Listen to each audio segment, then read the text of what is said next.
이 시간 부활절 둘째 주일로 하나님께 함께 예배 드리시겠습니다. 우리 주 예수 그리스도의 아버지 하나님께 찬양을 드립시다. 하나님께서는 그 크신 자비와 은혜로 우리를 거듭나게 하시고 예수 그리스도를 죽은 사람 가운데서 살리심으로 우리에게 산 소망을 안겨주셨습니다. 주님, 우리에게 살아있는 소망을 안겨주신 부활절 둘째 주일을 맞이합니다. 마치 죽어 딱딱하게 굳어진 우리들의 마음에 이 아침 하늘의 산 소망의 기운을 불어넣어 주시옵소서. 그래서 우리 주님의 위로와 희망이 함께하는 예배되게 하옵소서. 더욱 우리도 주님의 위로와 희망으로 우리 주변을 더욱 살리며 살아가겠노라 결단하며 나아가는 귀한 예배의 시간이 되기를 소망하며 살아계신 예수 그리스도 이름으로 기도드립니다. 아멘. 찬송가 44장 함께 찬송 드리시겠습니다.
성시교독은 66번 시편 150편입니다. 할렐루야. 그의 성소에서 하나님을 찬양하며 그의 권능의 궁창에서 그를 찬양할지어다. 그의 능하신 행동을 찬양하며 그의 지극히 위대하심을 따라 찬양할지어다. 나팔 소리로 찬양하며 비파와 수금으로 찬양할지어다. 소고치며 춤추어 찬양하며 현악과 통소로 찬양할지어다. 큰 소리 나는 재금으로 찬양하며 높은 소리 나는 재금으로 찬양할지어다. 호흡이 있는 자마다 여호와를 찬양할지어다. 할렐루야. 아멘.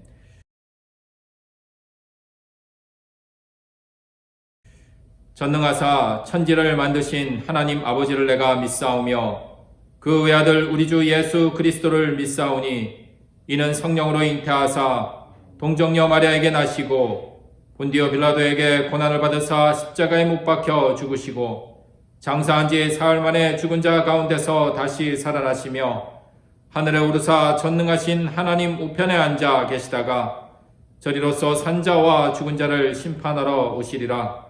성령을 믿사오며 거룩한 공회와 성도가 서로 교통하는 것과 죄를 사하여 주시는 것과 몸이 다시 사는 것과 영원히 사는 것을 믿사옵나이다. 아멘.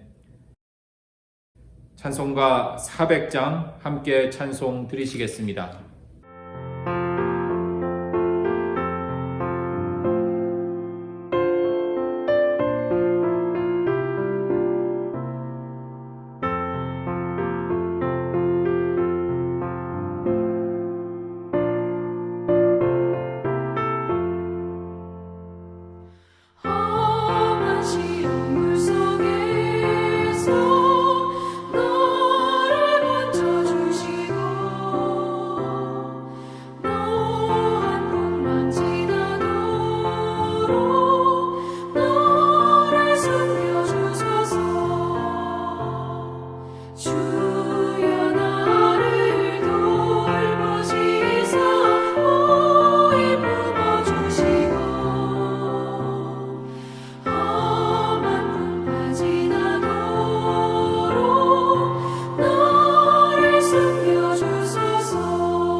만물을 주관하시는 하나님 아버지, 오늘 주님의 거룩한 이날 예배 드릴 수 있게 하시니 찬양과 감사를 올려드립니다.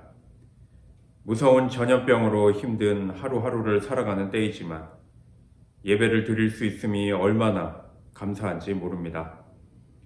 어렵고 힘겨운 환경 속에서도 더욱 하나님을 의지하고 하나님께 감사하며 주님의 그 길을 온전히 따르는 우리의 삶이 되게 하옵소서. 지나간 한 주의 삶도 하나님의 은혜로 살아왔음을 고백합니다. 무서운 전염병은 그 기세가 여전하지만 그래도 조금씩 안정되게 하심을 감사드립니다. 그러나 코로나19로 인해 이전과는 전혀 달라진 일상을 살면서 절망할 수밖에 없었고 슬퍼하고 힘들 수밖에 없었습니다. 이러한 저희에게 위로자가 되어 주셔서 어찌할 바 모르는 무지한 우리에게 하늘의 뜻을 일깨워 주옵소서. 이제 하늘의 그 뜻을 따르는 우리는 부활의 삶을 살아가고자 합니다. 인생의 어려움과 고통으로 인해 절망하던 우리에게 구원의 손을 내미셨던 주님, 당신을 만나 감격했던 그곳, 인생의 갈릴리로 다시 돌아가길 소망합니다. 그리스도 부활을 통해 드러난 영원히 쇠하지 않는 하늘의 소망이 잠자는 세상의 울림이 되길 소망합니다. 이제 생명을 얻은 나는 예수님이 살아나셨다고 외치며 이 세상 절망의 언덕을 향해 나아가게 하옵소서. 우리 신사동교회를 사랑하시는 주님, 여러 가지로 어려운 이때에 우리 교회 모든 성도들의 건강을 지켜주시고 그 마음을 위로하여 주옵소서. 성도님들 한 사람 한 사람 처해 있는 그 상황과 형편을 따라 사람에게는 말하지 못하고 하나님께만 겨우 고백하는 기도에 응답하시고 하나님의 위로와 평안 가운데 거하게 하옵소서. 이 시간에 하나님의 말씀을 전하시는 담임 목사님에게 권능으로 함께 하시고 선포되는 귀한 말씀을 통해 우리의 영과 육이 치유되고 회복되게 하셔서 소망의 삶을 살아가게 하옵소서. 이 모든 말씀 예수 그리스도의 이름으로 간절히 기도드립니다. 아멘. 오늘 말씀은 누가복음 24장 28절에서 35절까지의 말씀입니다. 그들이 가는 마을에 가까이 가매 예수는 더 가려 하는 것 같이 하시니 그들이 강권하여 이르되 우리와 함께 유하사이다. 때가 저물어 가고 날이 이미 기울었나이다 하니 이에 그들과 함께 유하러 들어가시니라. 그들과 함께 음식 잡수실 때 떡을 가지사 축사하시고 떼어 그들에게 주시니 그들의 눈이 밝아져 그인 줄 알아보더니 예수는 그들에게 보이지 아니하시는지라. 그들이 서로 말하되 길에서 우리에게 말씀하시고 우리에게 성경을 풀어주실 때 우리 속에서 마음이 뜨겁지 아니하더냐 하고 곧 그때로 일어나 예루살렘에 돌아가 보니 11 제자 및 그들과 함께한 자들이 모여 있어 말하기를 주께서 과연 살아나시고 시몬에게 보이셨다 하는지라. 두 사람도 길에서 된 일과 예수께서 떡을 떼심으로 자기들에게 알려주신 것을 말하더라. 아멘.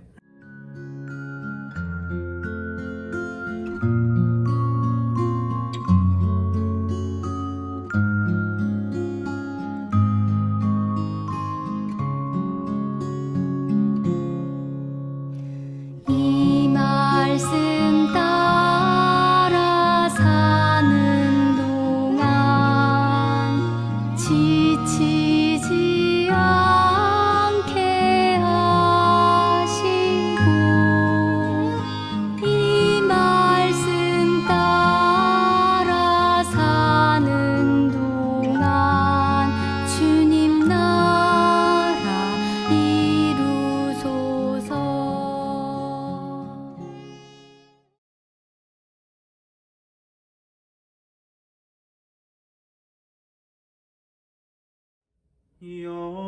여호와는 나의 목자니 내가 부족함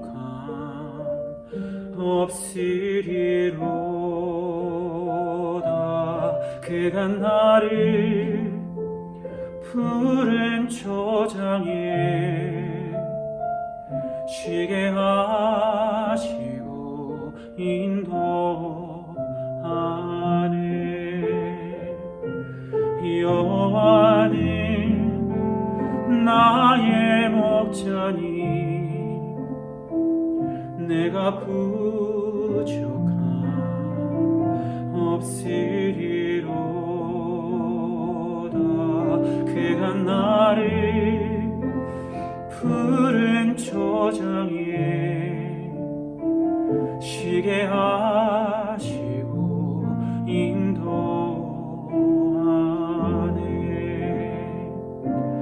내가 사망의 음침한 계곡을 걸어도 두려워하지 않을 것을 주의 지팡이와 막대기가 나를 지키며 주님 나와 함께 하시리로다. 여호와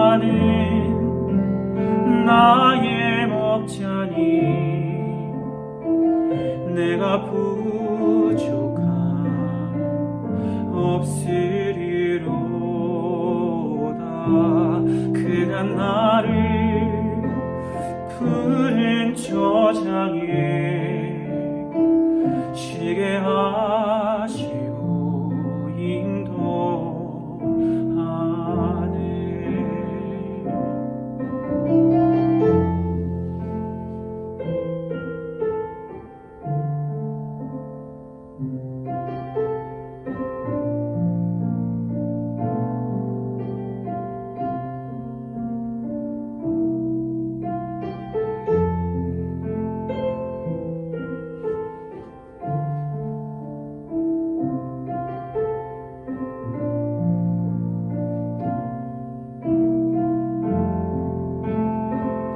주의 선하심과 주의 한결같은 사랑이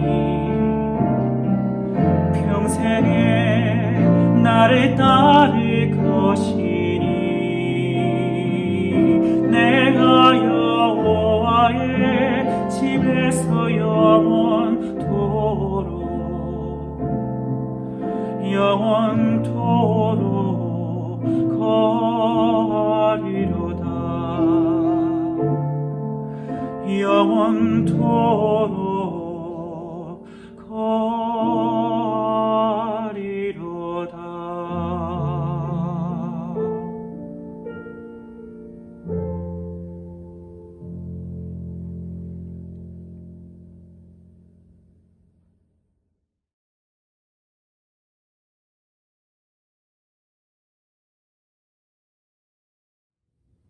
이 시간 귀한 자원의 마음으로 또 귀한 찬양, 특송의 시간을 만들어주신 우리 정희정 또 우리 김정우 청년에게 깊이 또 감사의 마음 드립니다. 지난 주일에 우리는 크고 융성한 그러한 잔치는 아니었지만 각자 자리에서 우리 부활주일을 맞이하였습니다. 그리고 오늘 부활절 둘째 주일을 맞이하면서 부활의 향내가 우리들의 삶 가운데 짙게 배어 나오기를 소망하면서 오늘 말씀을 함께 나누고자 합니다. 먼저 말씀 나누기 전에 잠시 안내를 드리자면 오늘도 온라인 영상 예배를 통해 우리 예배를 드리지만 앞으로 점차 좀 예배당에서 드리는 그러한 예배로 현장에서 우리 교회당에서 드리는 예배로의 그 전환을 하고자 합니다. 이후에 자세한 일정들은 상황을 보면서 또 여러분들에게 공지를 해드리도록 하겠습니다.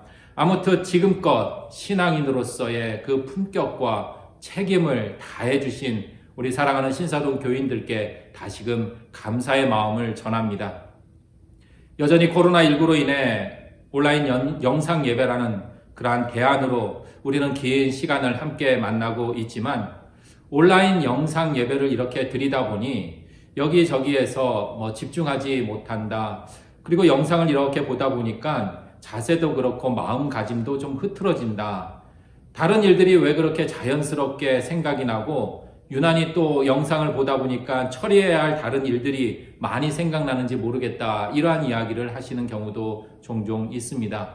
그래서 오늘 비록 우리가 어려움 가운데에서도 영상을 통해 우리가 하나님 말씀을 함께 나누지만 오늘 이 시간이 우리 주님을 만나는 귀한 시간이요. 우리에게 주신 또 소중한 그러한 시간이 된다는 사실을 우리가 다시금 고백하면서 우리가 오늘 이 예배에 함께 임해 주시기를 소망합니다. 이를 위해서 우리가 좀 집중하는데 좀 조금이나마 도움이 되기를 바라는 마음에서 오늘 이 말씀의 그 이해의 폭을 조금 넓게 하기 위해서 좀 두 개의 그림을 먼저 좀 준비해 보았습니다. 오늘 그 두 개의 그림을 보면서 우리 오늘 이야기 함께 만나보도록 하겠습니다. 먼저 첫 번째 그림입니다. 그림에 두 사람이 보입니다. 마치 검은 상복을 입은 것처럼 어깨를 떨구고 길을 걷는 두 사람의 모습이 보입니다. 그리고 두 사람의 옆에 화면으로 어떻게 보이실지 모르겠지만 아주 자세히 보아야 보이는 그런 대략 사람의 그 윤곽만 스케치한 한 사람이 또 옆에 서서 길을 걷습니다. 구체적으로 두 사람은 예루살렘에서 출발해서 우리 신사동교회 기준으로 보자면 한 송파구 올림픽 공원 정도 되는 대략 10km 정도 떨어진 걸어서 한 2시간 또는 3시간 정도 되는 그 엠마오로 향하는 길이었습니다. 두 사람은 길을 걸으며 예루살렘에서 있었던 일을 이야기하며 갑니다. 그런데 갑자기 어디선가 누군가 나타납니다. 그리고 그 길에 동행을 하게 됩니다. 이제 엠마오로 향하는 그 길에 3명이 함께 길을 걸으며 이야기를 나눕니다. 이야기의 주제는 예수님의 죽음 그리고 부활에 대한 것이었습니다. 자, 이제 화면이 바뀌며 두 번째 그림을 만납니다. 걸어서 한 2시간, 3시간 정도 되는 길에서 이제 예루살렘에 있었던 그 예수님의 죽음과 부활에 대한 이야기를 하다 보니 이제 날도 어두워지고 마을에 도착합니다. 그리고 집에서 식사를 하는 모습이 그려져 있습니다. 이제는 길이 아니라 식탁에 앉아 세 사람은 식사를 함께 합니다. 그림에는 이 시중을 드는 사람도 이렇게 보입니다. 그래서 총 4명의 모습이 이렇게 보이는데요. 식사를 하는데 그때 엠마오로 향하던 처음 그 두 사람은 함께 길을 걷고 지금 앞에서 식사를 나누던 이 그림의 중앙에 있는 그 사람이 바로 예루살렘을 떠들썩하게 했던 예수님, 자신들이 그토록 만나고 싶어 했던 예수님임을 비로소 알게 됩니다. 정리하자면 엠마오로 향하는 길에서 처음부터 동행한 이는 바로 그토록 만나고 싶었던 예수님이었습니다.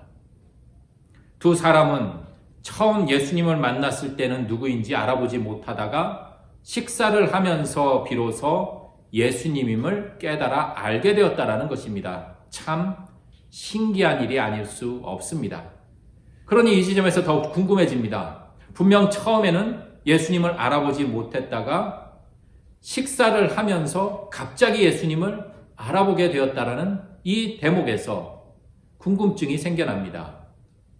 자, 이제 말씀을 만나면서 우리가 단순한 궁금증 해소로 끝나는 것이 아니라 혹 우리도 무언가 보지 못하는 것은 없는지 우리 삶을 성찰해 보면서 제대로 볼 줄 아는 그러한 삶이 되기를 소망하며 오늘 말씀을 찬찬히 함께 살펴보도록 하겠습니다.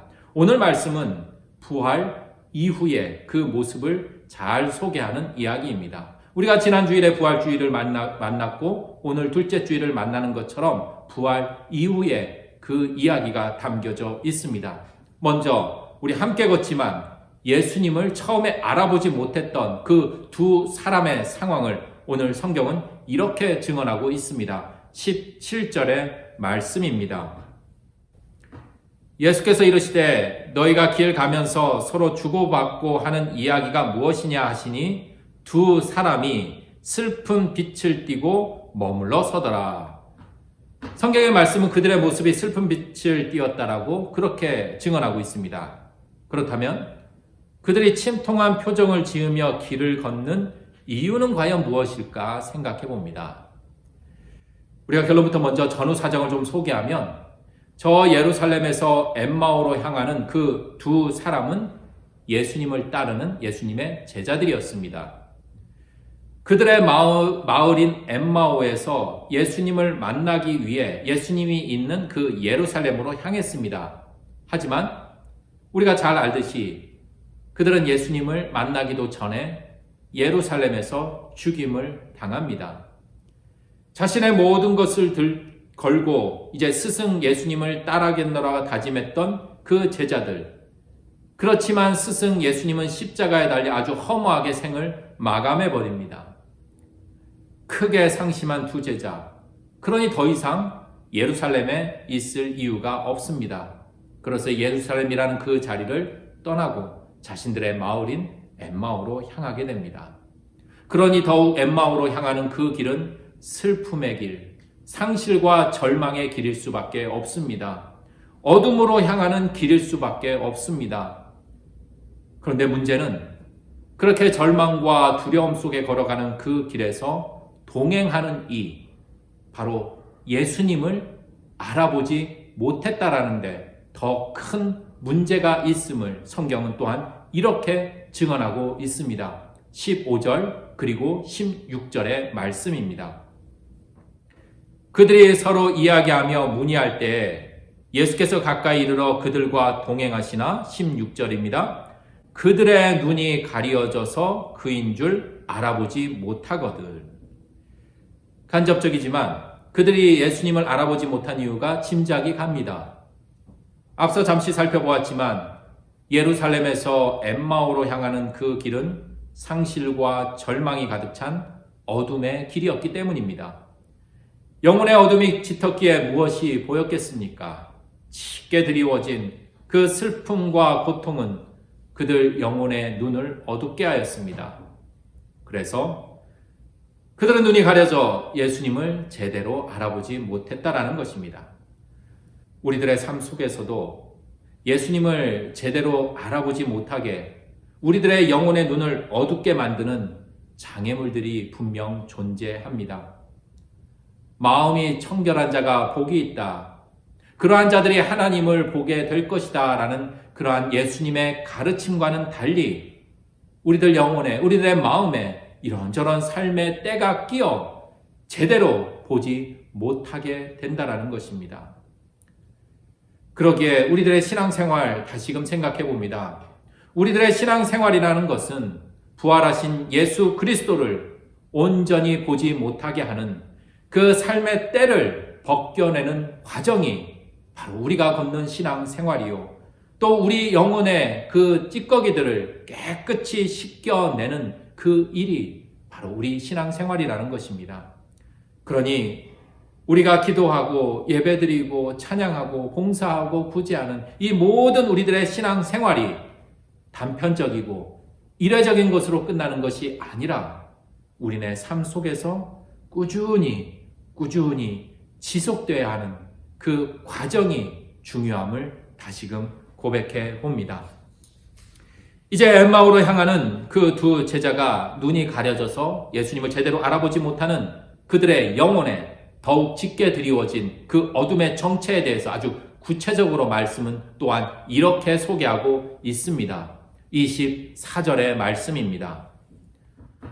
또 우리와 함께한 자 중에 두어 사람이 무덤에가 과연 여자들이 말한 바와 같음을 보았으나 예수는 보지 못하였느니라 하거늘. 무덤에 예수님의 시신이 사라졌다는 이야기를 듣고 동료 몇 사람이 무덤에 가보았다라고 합니다. 그런데 그 말대로 정말 그분 예수님을 보지 못했다라는 것입니다. 바로 그러한 현실이 그들을 더욱 슬프고 그들의 영혼의 눈을 어둡게 만들었다라는 것입니다. 이런 말이 있습니다. 삶은 잃어버림, 곧 상실의 연속이라는 그러한 말이 있습니다. 그래서 괴테는 이러한 삶을 이렇게 이야기하였습니다. 노인의 삶은 상실의 삶이다. 사람은 늙어가면서 5가지를 상실하기 때문이다. 건강과 돈, 일과 친구, 그리고 꿈을 잃어버린다. 씁쓸한 이야기죠. 또 인정하고 싶지 않은 그러한 이야기일지 모르지만 이것이 우리들의 모습인 것은 사실입니다. 그렇게 우리의 삶을 살다 보면 우리는 소중한 것들을 잃어버리는 상실, 헤어짐을 경험합니다. 더욱 우리들의 마음에 상실과 절망을 주는 것이 있다면 참 많은 것들이 있지만 그 중에 소중한 이들과의 그 작별, 죽음이 아닐까 싶습니다.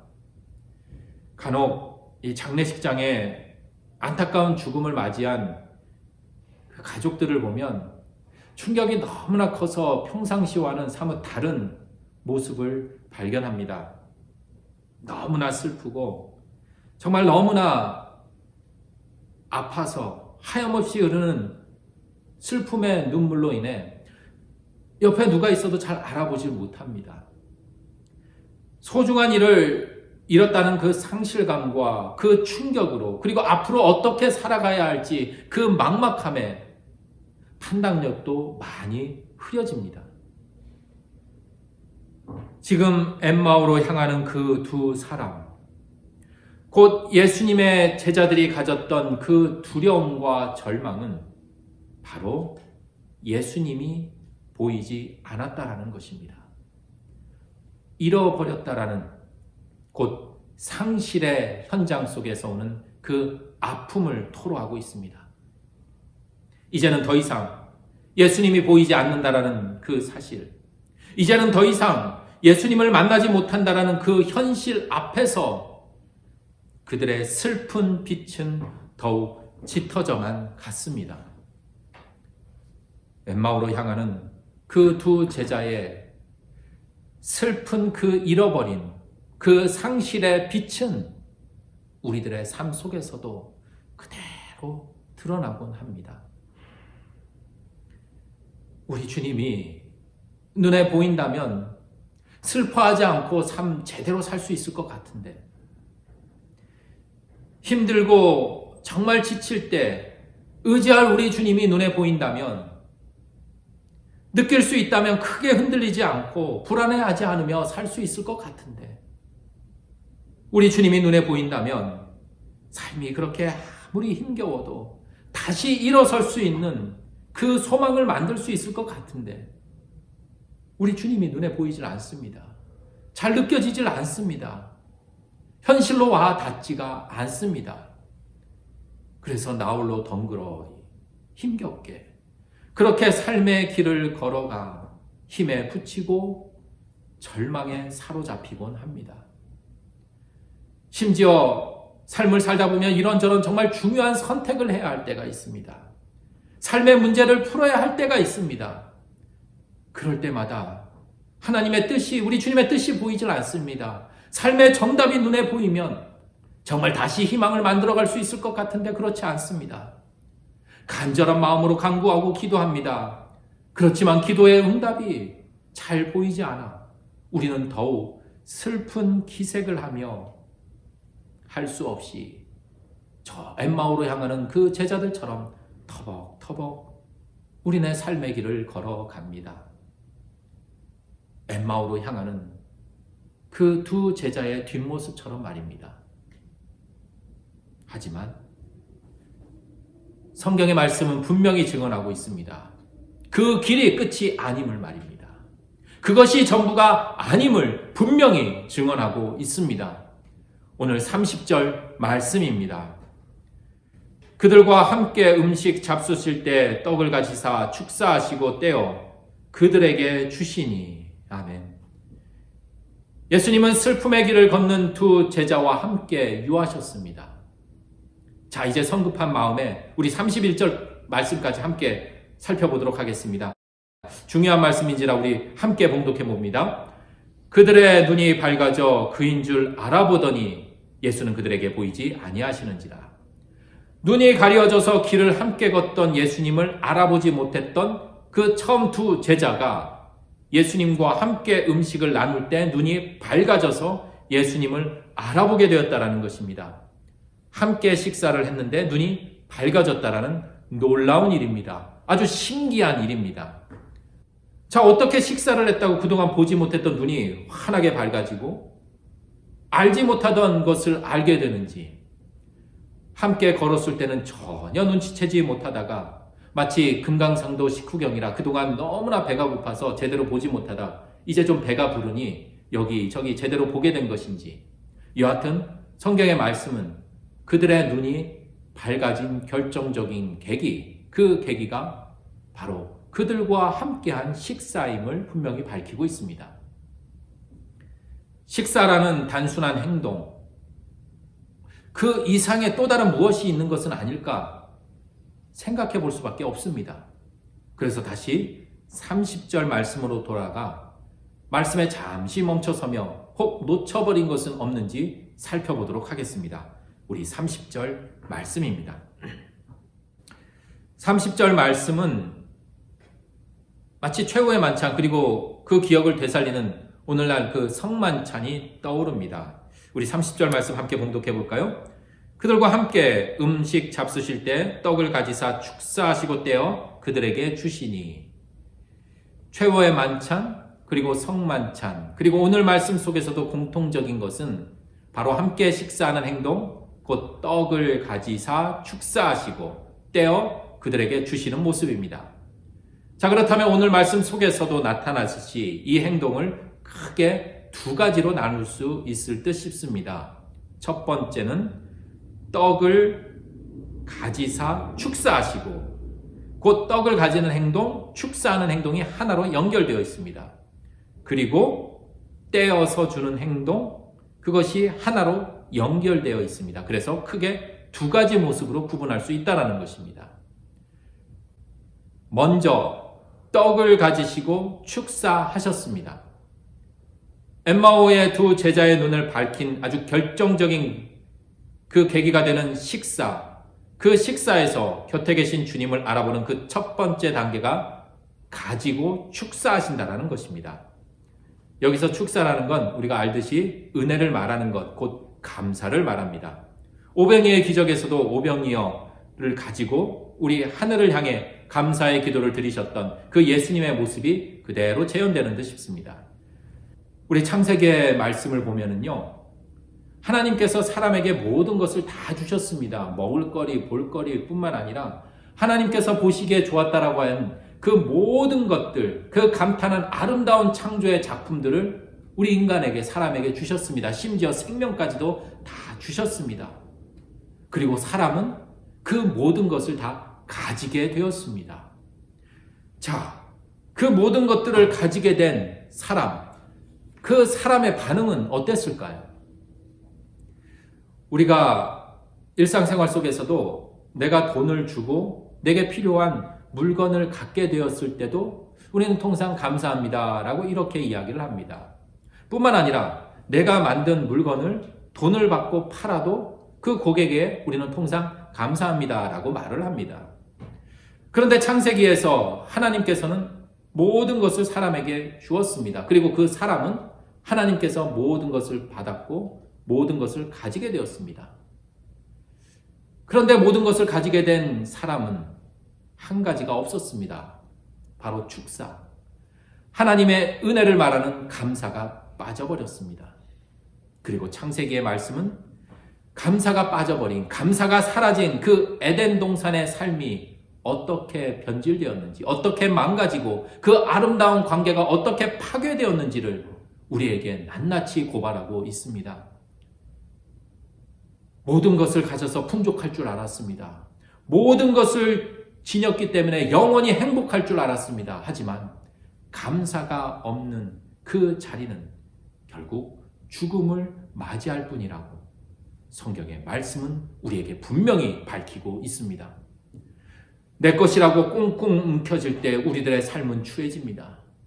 내 소유라고 고집할 때 우리들의 삶은 불안해집니다.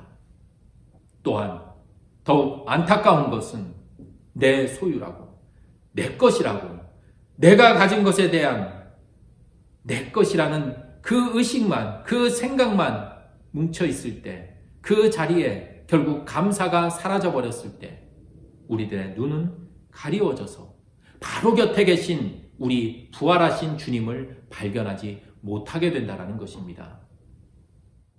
하지만 우리가 가진 것에 감사하며 나아갈 때 비로소 두 번째 단계인 떼어 나눌 수 있게 됩니다. 가지사 축사하는 그러한 이의 삶은 떼어 나눌 수 있는 넉넉함의 삶으로 확장된다는 것입니다.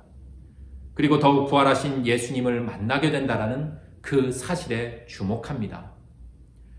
한편 여기서 떼다라는 것은 쪼개는 것, 자르는 것, 찢고 부수는 것을 말합니다.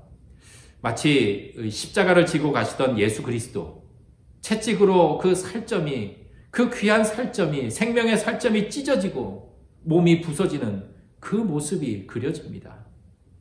그렇게 예수 그리스도는 십자가 위에서 온전히 자신의 몸을 우리에게 떼어 주시면서 죽음을 맞이하셨습니다. 하지만 그 죽음이 끝이 아니라 부활이라는 새로움을 맞이하였습니다. 자신의 몸을 떼어 쪼개고 자르고 찢고 부서지는 그 깨어짐으로 부활을 이루셨다라는 것입니다. 자, 이제 여기까지 우리 함께 걸어오면서 말씀을 빛에 우리들의 삶을 다시금 되돌아봅니다. 우리가 부활하신 그 예수 그리스도를 만나지 못하고 바로 곁에 계신 우리 부활의 주님을 느끼지 못하는 그 이유는 바로 하나님께서 우리에게 주신 것을 가지고 축사하며 떼어 나누지 못하는 지극히 자기 중심적인 그 삶을 살기 때문은 아닐까 고백해 봅니다. 좀 가벼운 한 가지 실험인데요. 우리 인간들이 얼마나 자기 중심적인지 그 모습이 금세 드러나는 조금 가벼운 실험이 있습니다. 여러분들도 어디 가면 나를 포함해서 여러 명이 함께 찍는 그런 단체 사진을 찍습니다. 그리고 그 찍은 단체 사진을 볼 때 대부분의 모든 사람들은 가장 먼저 내 자신이 잘 나왔는지를 확인한다고 합니다. 저도 예외이지 않죠. 사진 전체를 먼저 보기에 앞서서 가장 먼저 내가 잘 나왔는지를 확인한다고 합니다. 혹 눈은 감지 않았는지, 그리고 내 얼굴이 앞사람에 의해서 가려진 것은 아닌지, 내 얼굴을 가장 먼저 확인하고 가장 먼저 본다라는 것입니다.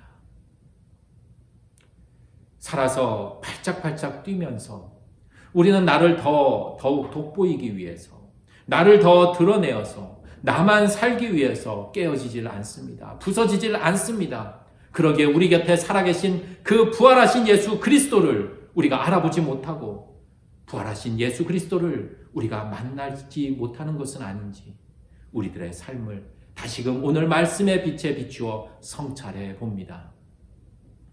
첫 서두에서 우리 온라인 영상 예배를 통해 예배를 드리는지라 예배당에서 함께 말씀을 나눌 때보다 좀 집중하지 못해서 마음이 좀 흩어지곤 하는데요.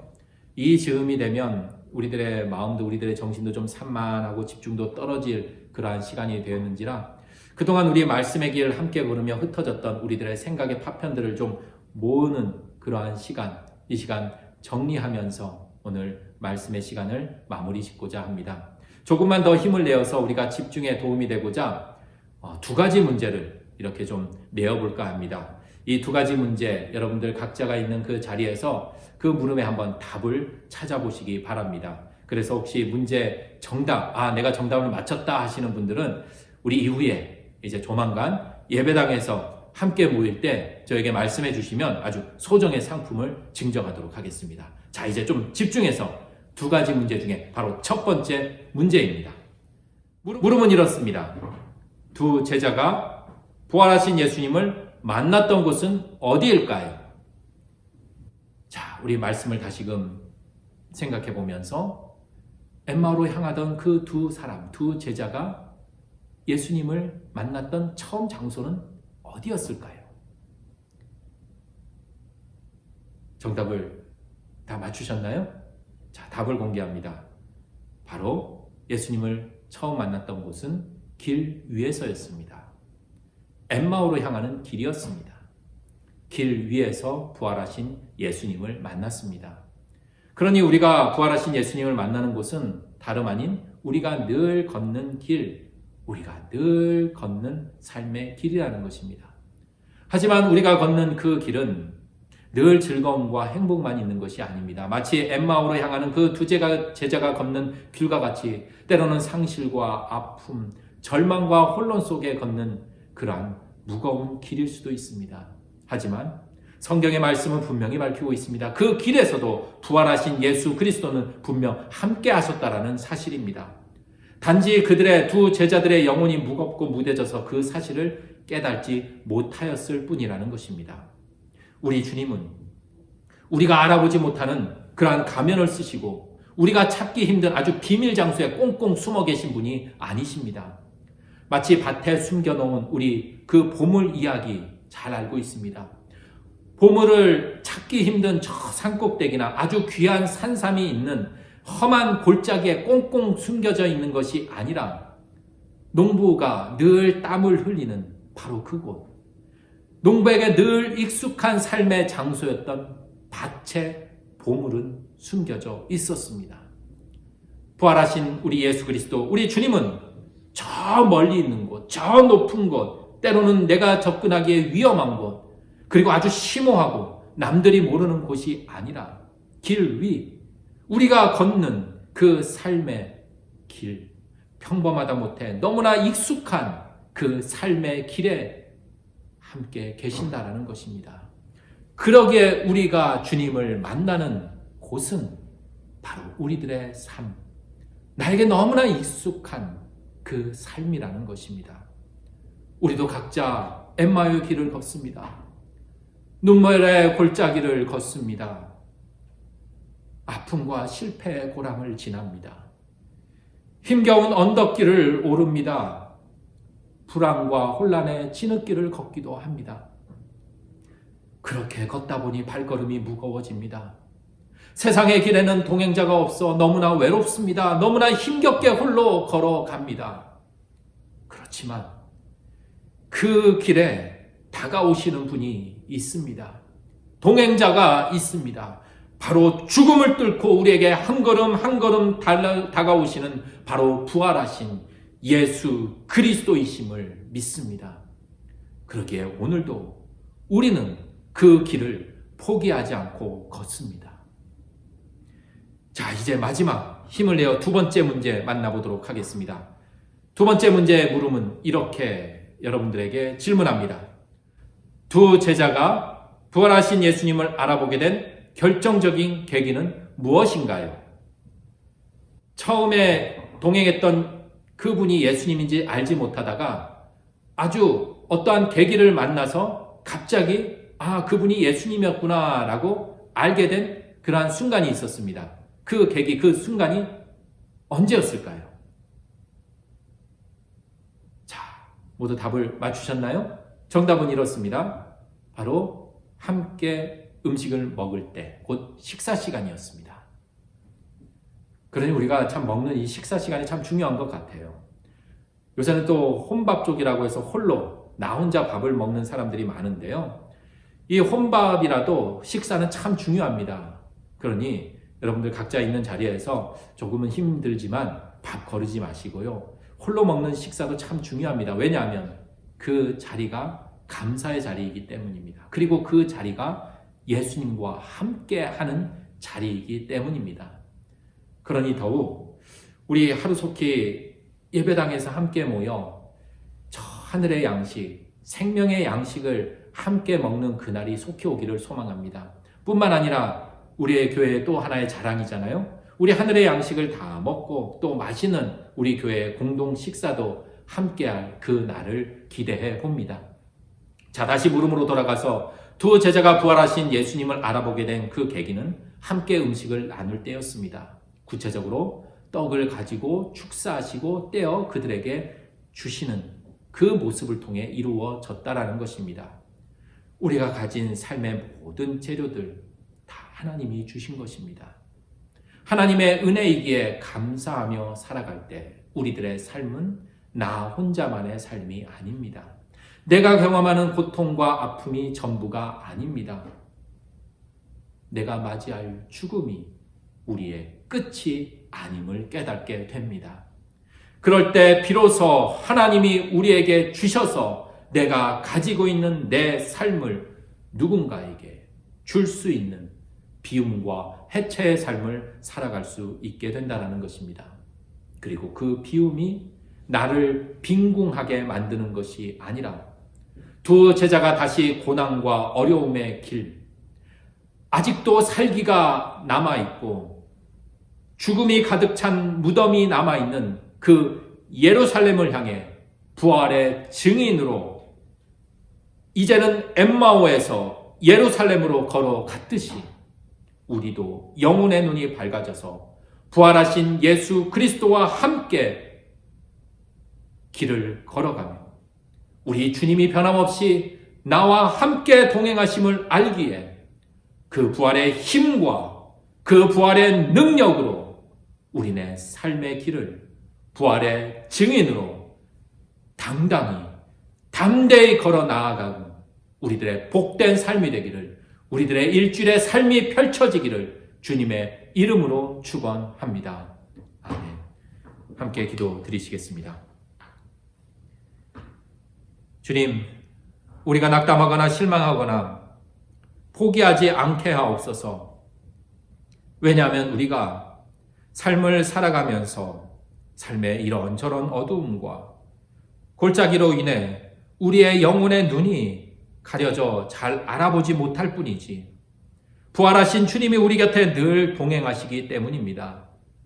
부활절 둘째 주일, 이 귀한 시간을 맞이하며 부활의 소망을 품으며 부활 신앙으로 살아가고자 하는 우리들의 삶의 현장에 어제도 오늘도 그리고 내일도 부활하신 우리 주님이 함께 하신다라는 그 확신으로 살아가게 하옵소서. 우리 주님 닮아 우리가 가진 모든 것에 대해 감사드리며 내 것이 아니기에 우리들의 삶을 우리 함께 나눔으로 더욱 풍성해지는 부활의 증인으로 살아가게 하옵소서. 오늘도 우리들이 걷는 그 길에 길동무 되어주시는 고마우신 예수 그리스도 이름으로 기도드립니다. 아멘. 찬송가 442장 찬송 드리시면서 준비하신 예물 봉헌하시겠습니다.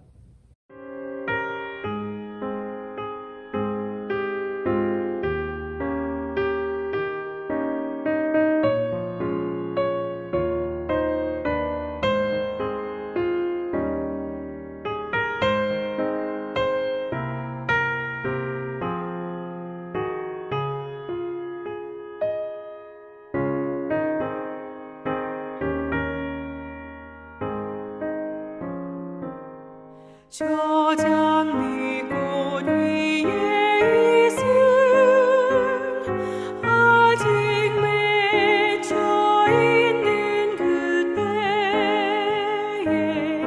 귀에 흐르는 소리 들리니 주 음성 분명하다. 주님 나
주님께 감사의 마음을 고백하며 늘 우리네 삶이 감사의 마음으로 살아가게 하옵소서.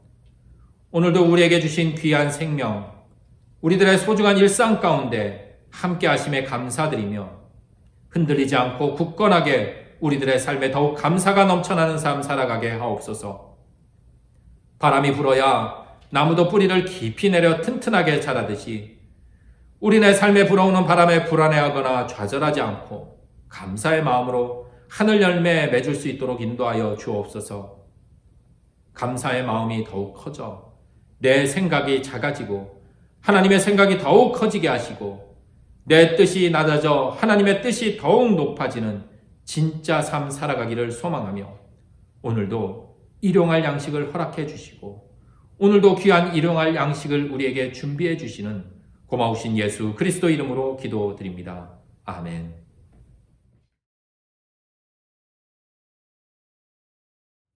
이 시간 우리 함께 인사 나누고 교회 소식 나누는 시간 갖도록 하겠습니다. 오늘 영상을 통해 함께 예배드리시는 모든 분들에게 우리 부활하신 주님의 그 힘과 능력이 함께 하기를 축원합니다.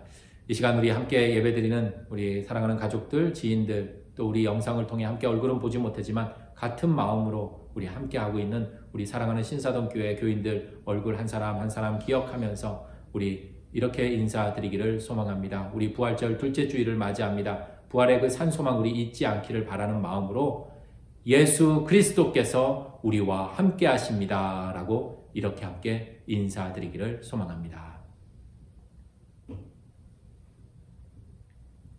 교회 소식 함께 나누시겠습니다. 이번 주일까지 우선 사회적 합의로 인한 고강도 사회적 거리 두기를 하는 그러한 기간입니다. 그래서 우리가 온라인 영상 예배로 오늘 이 시간을 함께 맞이하고요. 앞으로 차차 우리가 좀 온라인 영상 예배뿐만 아니라 우리가 현장에서 우리 예배당에서 함께 모일 수 있는 그러한 예배도 좀 병행하도록 하겠습니다. 두 통로로 소통하면서 우리 예배 시간을 함께 만들어 가고자 합니다. 그래서 이제 좀 상황을 좀 확인하면서 이후에 안내되는 사항들 또 우리 교인들에게 또 공지하도록 하겠습니다. 가급적 우리가 온라인 영상 예배는 대안입니다. 앞으로 우리가 예배당에서 예배를 드릴 수 있도록 조금씩 우리 안전수칙 잘 지키면서 우리 개인위생 잘 준수하면서 좀 전환하도록 하겠습니다. 여러분들 각자의 삶의 자리에서 힘겹고 어렵겠지만 우리 부활하신 주님이 우리와 늘 함께하기에 두려움 없이 우리 그 힘 믿으며 우리 함께 이 어려운 난관을 잘 극복해 가기를 다시금 기도드립니다. 교회 소식 중에 우리 서울 동로의 정기노회가 좀 어려운 가운데에서도 좀 진행을 하고자 합니다. 다가오는 화요일에 정락교회당에서 있습니다. 그래서 뭐 식사라든지 모든 순서는 좀 축소해서 좀 빨리 마치도록 하겠습니다. 우리 총대 장로님들 참석해 주시고요. 우리 교인들 다 잘 아시겠지만 우리 5월 첫째 주일 5월 3일은 우리 창립기념주일 예배로 드립니다. 뿐만 아니라 창립기념주일 때 우리 은퇴 장로님 또 시무 장로님들 또 명예 권사 집사님들 또 이렇게 추대하고 또 함께 축하하는 그러한 시간도 있는지라 우리 창립기념주일로 5월 3일 우리 예배뿐만 아니라 모든 예식이 잘 진행될 수 있도록 우리 각자의 자리에서 또 기도와 또 관심, 협조 부탁드리겠습니다. 다음 주일 말씀입니다. 이사야 43장 8절에서 13절 말씀 그리고 시편 30편 말씀입니다. 이제 신약성경으로 넘어가서 사도행전 10장 34절에서 43절 말씀 그리고 요한복음 20장 19절에서 31절의 말씀입니다.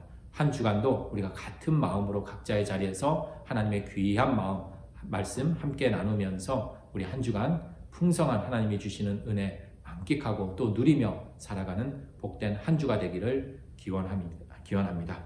이상 교회 소식 모두 마치고요.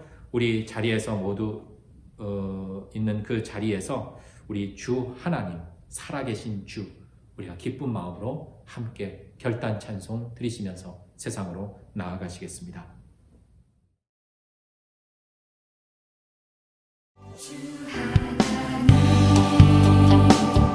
독생자 예수 날 위하여 오시었네 내 모든 죄 다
이제는 우리들이 걷는 길에 빛으로 밝히 비춰주시는 예수 그리스도의 은혜와 절망하지 않도록 우리를 늘 품에 품어주시는 하나님의 사랑하심과 외롭지 않도록 우리와 늘 함께 동행하시는 성령님의 함께하심이 우리네 삶의 길에서 부활의 증인으로 살아가겠노라 다짐하며 오늘도 각자의 자리에서 예배드리는 모든 믿음의 권속들과 그들의 삶 위에 그리고 부활의 소망을 전하는 우리 사랑하는 신사동교회 위에 더불어 이 땅의 모든 무생명들 위에 지금으로부터 영원토록 함께 하시기를 간절히 축원하옵나이다. 아멘.